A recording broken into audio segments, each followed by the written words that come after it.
প্রিয় দর্শক মণ্ডলী, আমরা এখন আছি চট্টগ্রাম জেলার বাঁশখালী উপজেলার ফুইছড়ি ইউনিয়নের বহদ্দারহাট রাস্তার মাথা থেকে মৌলভী সৈয়দ রোডের পশ্চিম পাশে রোস্তমকাটার যে প্রধান সড়কের সংযোগ সড়ক, এটা দীর্ঘদিন ধরে চলাবস্থা।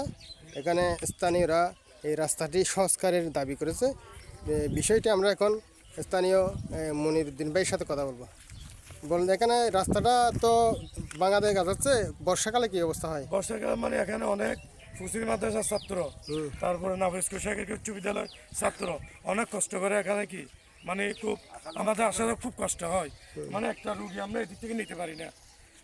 আমরা এর আগে বিভিন্ন চেয়ারম্যান দায়িত্বশীলদেরকে আমরা এটা দেখাইছিলাম।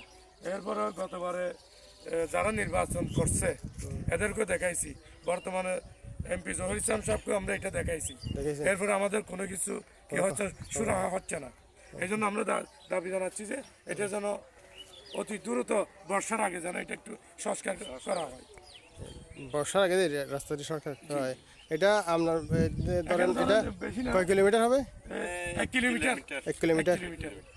আচ্ছা, এটা আপনারা এই বর্তমান সরকারের কাছে মাননীয় বাঁশখালীর এমপি মহোদয়ের আকুল আবেদন, রাস্তাটি বর্ষার আগে সংস্কার করে দেয়, তাহলে আমাদের ছেলেমেয়েরা একটু ভালোভাবে স্কুল এবং মাদ্রাসা যেতে পারবে। ধন্যবাদ আপনাকে।